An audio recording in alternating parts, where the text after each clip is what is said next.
Let's talk about how to negotiate online. My cousin texted me the other day, and I get these texts from friends and family all the time about how to negotiate in the situation where he was getting an Airbnb rental and wanted to save some money on it. I'm gonna be in the Airbnb with him. So we all saved some money, and I'm gonna show you how I scripted the conversation. I'm gonna give you the actual words, you can use it for yourself. And yeah, let's get into it. Now, if you hear of somebody negotiating on Airbnb and you're like, what? I didn't realize you could negotiate prices on Airbnb. Well, that's probably because you're not taking into account how many times in your life you can actually change the price of something just by simply asking in the right way.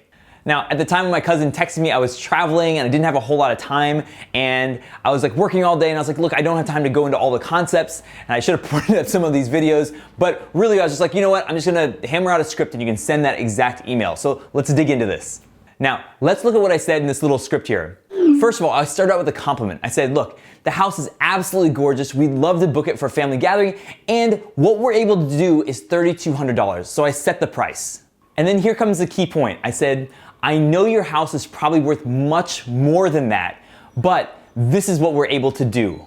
What I was trying to do with that statement is not put her on the defensive.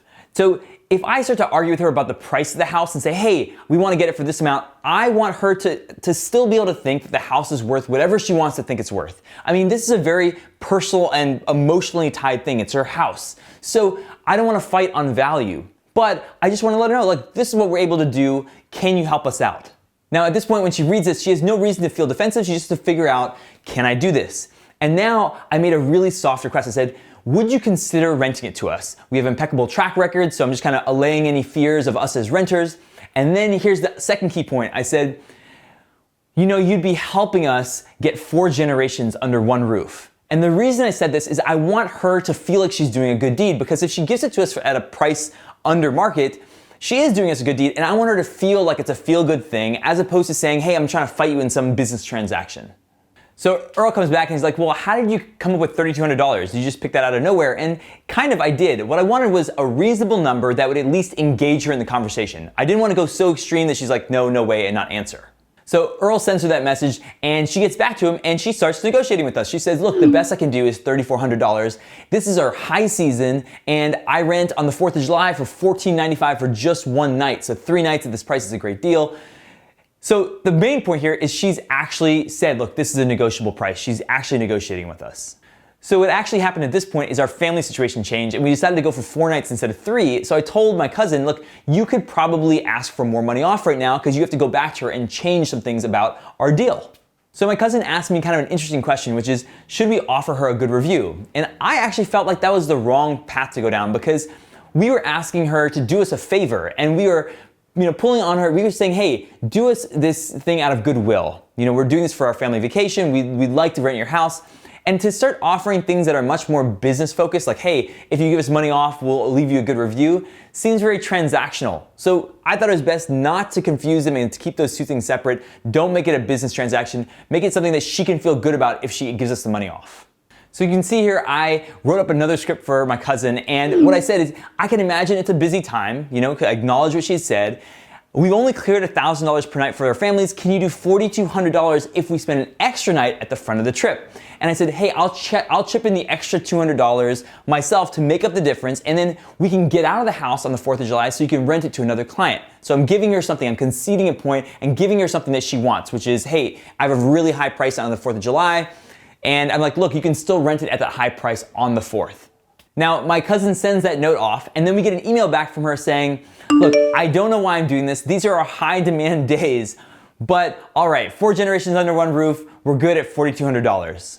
I love this example because it's so indicative of what type of things work when you're dealing with another person. The personal approach works. I mean, she says, look, I don't even know why I'm doing this because it's not a logical thing. She's just giving us money off. But we've said, look, do us a favor. We've found a way to make it personal, even though we don't know this person. We've never met her before. She's never met us before. We found a way to make it a feel-good thing. And the great thing is you can feel good about this type of negotiation because you've asked for money off, you're getting a good deal yourself, you've negotiated well, and you've made the other person feel good about giving it to you in the process. And that is what a really, really good negotiator does. Now, if you think of what you can, no, God, I'm gonna get this done. I'm gonna get it. I'm gonna get it. I'm gonna get it. Did you guys notice these daffodils behind me? I bought these for myself. I really don't like the smell of flowers, but they look good, right? You know, water them again. I hope you like this video and this kind of situational stuff from my own personal life. I'm in these situations every single day, and because I recognize them, actually doing these videos has been amazing because my focus on negotiation has been so acute because I'm making these videos every week. And if you start to focus on them and you watch these types of things and you look for opportunities to advocate for yourself, to ask for things, and do it in a positive manner, you'll find that they're all over the place. I've really enjoyed getting more and more into this stuff. If you like this video and you thought it was useful, hit the like button, let me know, hit me up in the comment section, and of course, subscribe to my channel. I'm coming out with new videos, new situations from my life, from your life, each and every week. I will see you in the next one.